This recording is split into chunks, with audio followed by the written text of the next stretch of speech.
At long last, ladies and gentlemen, we are back at the No Name Cinema Society. It is Thursday, October 1st, 2020, 9 o'clock Eastern, 6 o'clock Pacific, and this is the 60th meeting of the No Name Cinema Society, the first episode of our sixth season, episode 60.1.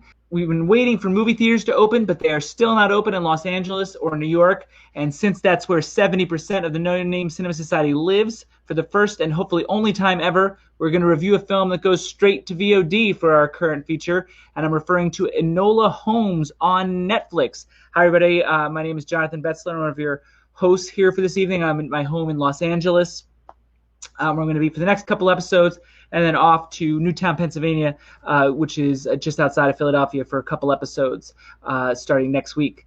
I want to apologize in advance for my appearance. The pandemic has affected us all in different ways, and for my part, I opted to pay rent and keep a roof over my head, and in order to do that, I had to skip quite a few meals. I feel okay, though I don't necessarily look okay, at least not to me. I hope you guys don't notice as much as I do. I don't want to talk more about it, but I did want to address the elephant in the room head on before heading on to our sixth season. And to start off our sixth season, who better to do that with us than the two other most tenured members of the society? First, ladies and gentlemen, my genius detective brother who is too wrapped up in his own life and fame to care about me and my growth, all because he won on Jeopardy years ago. Jim Carroll is here, ladies and gentlemen. Thank you. I'm glad to be here. It is true. I don't care about you because I am very wrapped up in my mysteries and the crimes that I have to solve. At least he admits it, ladies and gentlemen. That's growth. Also with us, ladies and gentlemen, my shallow brother who considers me an embarrassment to the family name and wants to change who I am. The TV star Devon is here. Yes, but it's only because I care so much. I appreciate that. He's being facetious, of course. And with that, I want to get straight into this schedule for this, our 60th set of episodes, starting, of course, tonight with our episode on Enola Holmes, the current feature. On Monday, October 5th, we're going to go back to doing indie spotlights from films from 5 years ago. That's 2015. And we're going to start it off with a review of a film that was on my top 10 list of that year, Manos Lucius. Next Thursday, October 8th, is going to be one of our 1959 films, North by Northwest. And coming up on Monday, October 12th, will be our 44th Sound Off, in which we're going to do a tweet beat answering all your questions about our finale episodes, the top 10 Oscar preview and 1959 in review. We're going to do the segment named after Jim's favorite saying, What's Their Bucket, about character actors in film history. And Patrick and I are going to count down our top 5 films from 1959, and that'll be on the next Sound Off on October the 12th. All right, guys, I am going to have my first beer in 7 months. I've not been able to afford anything, so I'm waiting for the show to be able to have my first drink literally since the end of February. So, guys, is anybody drinking with me? I actually already had a drink, so I won't be drinking with you right now, but temporarily different, yes, we are drinking. It doesn't make any sense to me. I've got Goose Island, by the way. It's my favorite. Seems the only appropriate to start drinking again with Goose Island. Devon, yeah, you're not much of a drinker. I will not be drinking with you tonight, but I will be very much enjoying seeing you pass out from one beer since it's been 5 months. Yeah. Yes, and without having eaten in 6 hours. So, guys, a quick disclaimer. Even though I said Enola Holmes was VOD on Netflix, I did confirm that it is eligible for Oscar consideration under this year's rules. They changed the rules just for the pandemic year. So it could have been a regular reviewable movie had it not been for the shutdown. So that's why I did agree to review it for this evening. And with that, are you guys ready for the summary? Ready. All right. Yeah. Time for the summary. Enola Holmes. Enola Holmes is several years younger than her famous brother, and on the day of her 16th birthday, she wakes to find that their beloved mother has disappeared, seemingly intentionally. Her other brother is intent on sending the spirited Enola to a finishing school, and so Enola escapes to follow the clues herself to find her mother, and on the way, she might possibly find herself. Gentlemen, how was that summary? Spot on. Yeah, I think you nailed it. Okay, good. And they only say that because they don't want to do it themselves, is that they criticize it. They know how to do it themselves. Both of these guys struggle with opening thoughts. So I just want to reiterate to both of you, you will have plenty of time to give a full review of the film. We have 30 or so minutes. So I want to really just encourage you to 2 or 3 words just to get a sense of whether you like the film or not. So Jim, I'm going to have you go first and really hope that you can nail it. Just a brief little tidbit. Whet the appetites. Opening thoughts, Jim.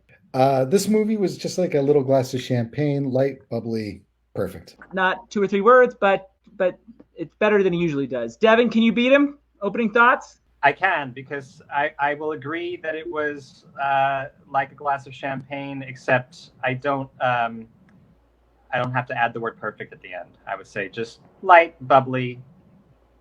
That's about it. So many words.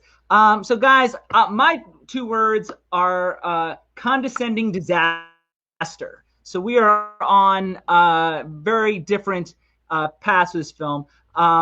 I'm really going to hate on it, just so you're all prepared. But I always like to start with the positive. And to me, there wasn't that much, but I would say that the performances on the whole were the strongest aspect for me, particularly the main 2 Holmeses. Both Millie Bobby Brown and Henry Cavill display an impressive combination of charisma and 3-dimensionality to me. It seems that Brown, as good as she is on Stranger Things, is somewhat limited in that role. Here she proves to me that she can carry a movie in spirit, even one as awful as this one. All her choices seemed in concert with one another and the character. So guys, I like Millie Bobby Brown and Henry Cavill, but obviously it's Millie Bobby Brown's movie. What do you guys think about her? I thought she did a good job. I think when she was not doing as well was not so much her fault as it was some of the conceits of the film that I did not like. I was lukewarm in general on the film, even though I liked her performance and I liked some of the other performances and I liked some of what was being put out there for girls all over the country and the world. I just felt that there were too many of these kind of saccharine conceits, too much breaking the fourth wall. They went to that well so many times that sometimes it made it feel like her performance was starting to get off.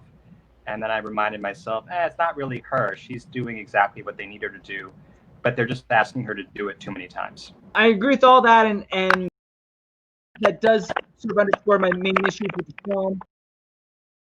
But let's put a pin in it because we're going to get to it later. Sure. Jim, Millie Bobby Brown.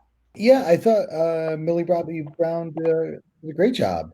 I know you mentioned Henry Cavill too. I agree. I thought Millie Bobby Brown and Henry Cavill were both bright spots in the movie, to agree with what you said. I thought this showed that Millie Bobby Brown could carry a movie, and I agree. I thought she was a great charismatic presence across the whole thing. That's all I got in terms of the positives. It's all downhill from this movie for me from here. In terms of other performances, I have what's in the category of fine. Helena Bonham Carter is compelling enough and extremely limited screen time. I certainly bought her in the role. Her screen persona alone fits with the characterization. And the other fine performance I have is the Marquis. I think it's Louis Partridge. He felt like he was more meant to be preteen eye candy, and he fulfilled that purpose. He barely registered at all. I didn't miss him when he wasn't on screen, but he also didn't distract me, so it's not an awful performance. Those are the ones that I consider fine before I get to the performances that really didn't work for me.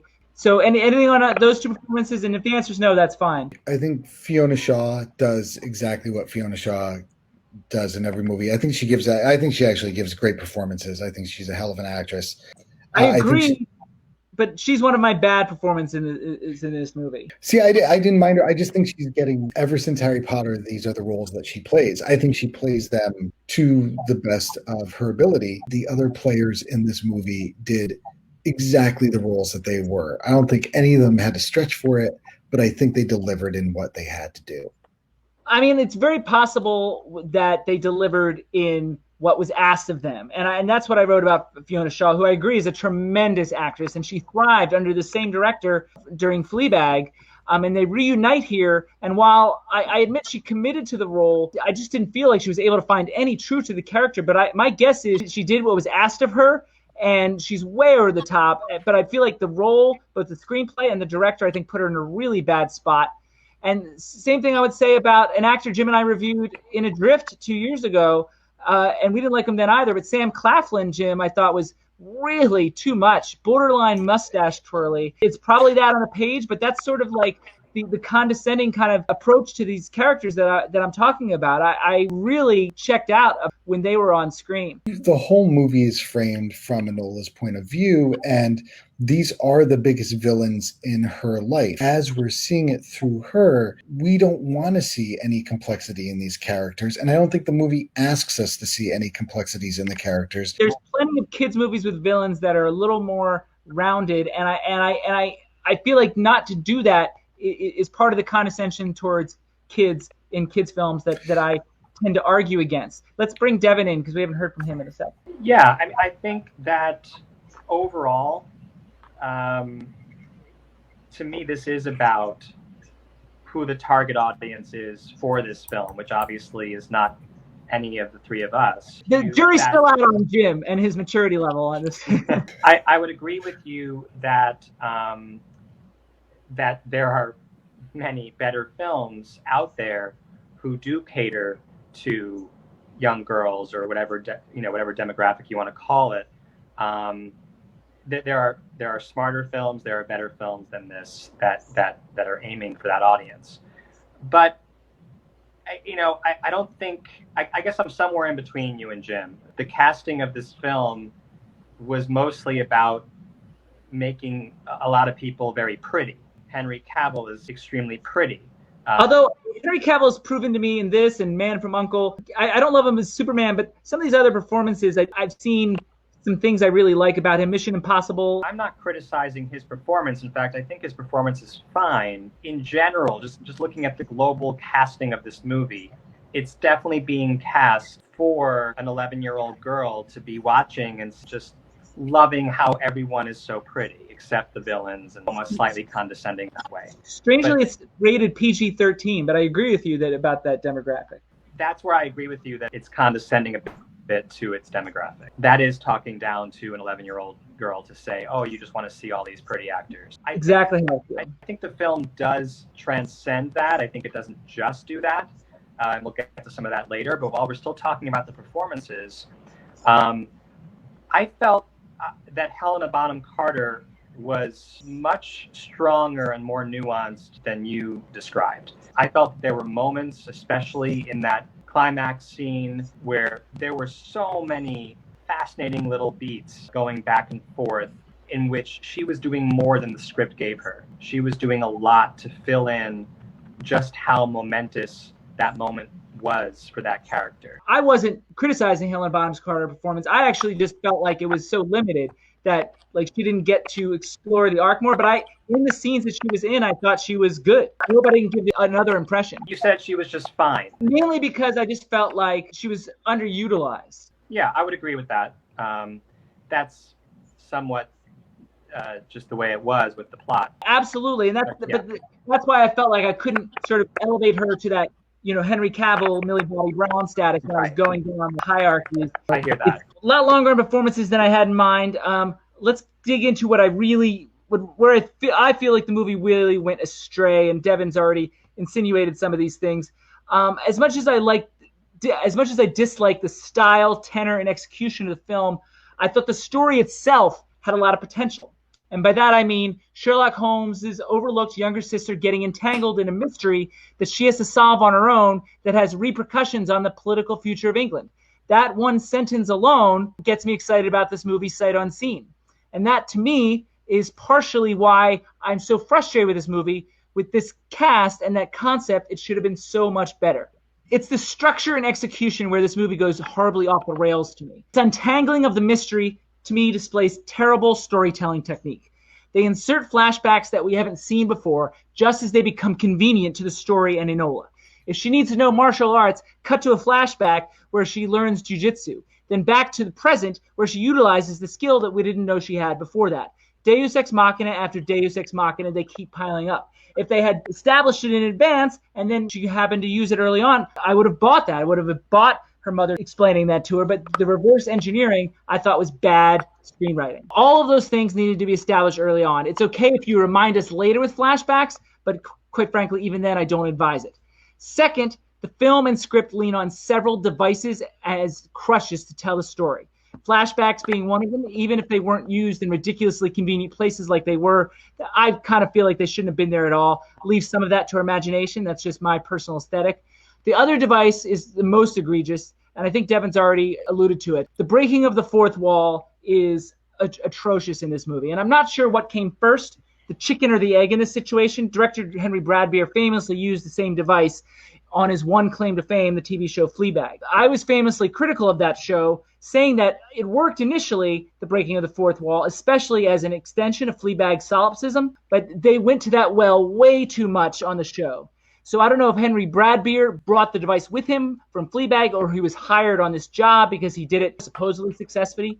I presume the latter, but if you're Bradbeer, you've got to turn down this job. You don't want to be known as the fourth wall guy. Either way, if I thought it was overdone in Fleabag, then you can imagine how I felt about the deluge of it in this particular film. It's such a weak, lazy writing choice to me. And related to that, the other device it used was voiceover, extension of the fourth wall situation. I've always talked on the show about voiceover is a cardinal sin in screenwriting, and this film is not one of the handful of exceptions to that rule. All of these devices combine to take the audience out of the story, or at least take me out of the story. This is a mystery story, and you need to let us play detective along with you in order to stay invested. Don't force feed the clues to us, usually after the fact, or recite them to us with voiceover. Don't hold our hand through it. That's why I used the word condescending earlier. I think audiences, even young audiences, want to be challenged and engaged more on a cerebral and emotional level. This film robs us of that opportunity, and that is my main issue with Enola Holmes, guys. I would agree with you on most of those points. I perhaps was slightly more forgiving on them than you were. I know that this will delight many people who watch it. And so there is a place for it. I know, but I've only got to react, from my perspective. I get it. No, I did not have as much fun on this movie as I know the target demographic might be having fun watching this movie. But in terms of all of the devices that you're talking about, I do think they went to those wells far too often. And I do think particularly with those moments you were mentioning where they were literally telling us how the plot was unfolding, almost drawing us a little diagram, that really did feel condescending in moments. Jim, you said you were ready for battle. Only with some of this, because I do, in fact, agree with you that they did go to the well one too many times. I think we're all in agreement with that. Especially the most egregious one for me was a moment where Enola is in peril. You worry about her safety. And then there's that wink. And I think that was the one that really put me out, where I was just like, I will say for the screenplay, and I think this is going to be the center of our disagreement, is I don't think this is a mystery. This is a coming-of-age story, and the mystery part of it is the MacGuffin to get us into that story. We're following Enola realizing that her place in the outside world and her journey to become part of that outside world. The mystery is fun and entertaining and interesting, but it's not the main point, which is Enola gaining life skills and becoming her own person. I don't disagree with that. So, yeah, I think, though, that it was trying to pull off both. I will give you that. That's what I was going to say. There is a mystery. And if there's going to be a mystery, you need to write it in that way. I agree with you, but it's not an excuse. The real problem is there are two mysteries, and we have to split focus between both of them. Either one of those mysteries would have been good enough. You're right. Structurally, the two mysteries which eventually tie together, they went about it in a meandering way, and the screenplay even had some devices in order to justify the back and forth, which robbed it of momentum. I want to talk about direction real quick because I do want to get to the T word. In terms of the direction, I want to talk about tone first and foremost. In spite of the inexplicable PG-13 rating, I feel like this film was meant for the preteen set and maybe even a little younger. And we've already alluded to that. So many of the choices that I've been complaining about are explainable by making that assumption. I am of the mind that assuming children are idiots is not the way to make a children's movie. I mean, you don't want to make a kid's film so dense that they become disinterested, but leave the breadcrumbs in engaging ways, challenge them to use their brains, challenge them to keep up. Assuming kids or anyone is not bright enough to follow along will only keep them that way. It's the same principle that when Devon teaches his students that he tutors, he doesn't do the work for them. Otherwise, they never really grow. In terms of the tone, I think that there was a specific choice early on to dumb it down. And that choice was detrimental to the overall impact of the movie. I agree. They were trying to almost teach young people watching how to make a fun movie with all these fun devices, like breaking the fourth wall and doing these little quick flashbacks, as if those were super advanced, innovative ideas that had never been done before. Those were moments that I felt were a little grating. But it is a matter of degree. I think that there were times when the playfulness of those devices was effective, and there were stretches of the film that I enjoyed. Enola's courtship with Tewksbury, to an extent, there were some interesting dynamics there, I thought, with the gender roles and so on. Way too much of all of those devices, way too much this heightened tone that did tend to just dumb the whole thing down quite a bit. Even the craft elements were sort of like whitewashed. Whitewashed is maybe the wrong word, but Holmesy in London was way too clean. Like, they try to talk about how dirty it is, but it looks so good, and it doesn't feel right. Prettiness is above all. I can't talk about if the costumes are accurate. I thought they were pretty and they seemed to work for the characters, but overall, costumes and sets felt like they needed to be grimer, particularly when they got to London. And I think that's all part of that tonal issue. I understand where you're coming from. As the veteran of many, many Disney shows. He doesn't mean on them. He means watch them. He was not on. Yeah. Sitting through Sweet Life of Zack and Cody and Wizards of Waverly Place and all of those. This was subtle work. Comparatively. Look, Wizards of Waverly Place is not something that we aspire to. That's not good enough. Yes, it could have been better.